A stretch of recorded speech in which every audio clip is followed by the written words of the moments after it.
देखो, कोई भी धर्म वाला हो, कोई उपवास करता है, जैसे नवरात्रि में 9 दिन करते हैं, जी, जी, जी। जैन लोग भी 28 करते हैं अलग अलग। तो ये उसके मन में पहले अपने धर्म के प्रति आस्था होती है, जी, और उसके मन के ये होता है कि मुझे मन पवित्र होगा, ये भावना से करते हैं। ठीक है। तो उपवास करने से मन पवित्र होता है, जी। मन शुद्ध होता है, जी, और संस्कार परिवर्तन होता है। जी, ये कैसे होता है? और होता है, ये रियलिटी है, उसमें कोई वो बेमत नहीं है। सही बात है। क्योंकि मन को 8 दिन 10 दिन आहार नहीं मिलता शरीर को, ऐसी तरह मन के अंदर जो नेगेटिविटी, जो संकल्प है, वो धीरे धीरे खत्म हो जाता है।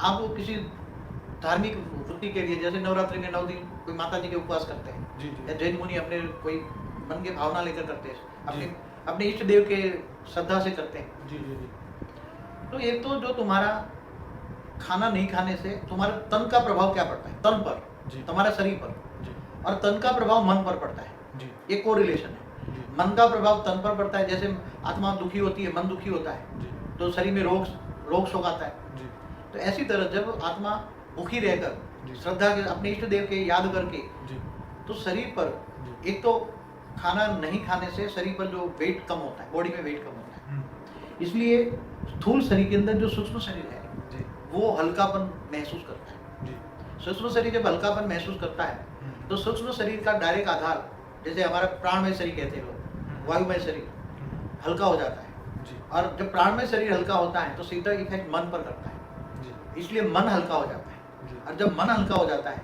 तो जो नेगेटिविटी, मन के अंदर जो नेगेटिविटी है, वो धीरे धीरे खत्म हो जाती है। मन के अंदर सतोप्रधान स्टेज आने लगती है, जी, और पुराने जो संस्कार है वो खत्म करने की, संस्कारों को परिवर्तन करने की शक्ति आती है।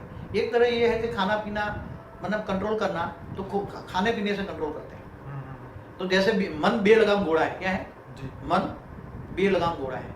तो मन को कंट्रोल करने के लिए जी। ये जो तन को कंट्रोल करना जरूरी है। तन को कंट्रोल करना है तो खाना पीना कम करने से और श्रद्धा भाव रखने से मन कंट्रोल होता है, और मन सतोप्रधान होता है। ये बेमत है, अच्छा है, पॉजिटिव है, करना चाहिए। ओके। सूक्ष्म शरीर में कोई रोग है, जी। क्योंकि सूक्ष्म शरीर हल्का हो गया, तो सूक्ष्म शरीरों में जो रोग शोक होते हैं वो कम हो जाते हैं। पर बाबू जी, इसके दौरान जो है जैसे लोग शनिवार का उपवास रखते हैं, सोमवार का उपवास रखते हैं, तो कोई इष्ट को वो याद करते हैं। हाँ, तो, ये तो भावना से इष्ट करते को हैं। याद करके ही करना चाहिए या वैसे ही?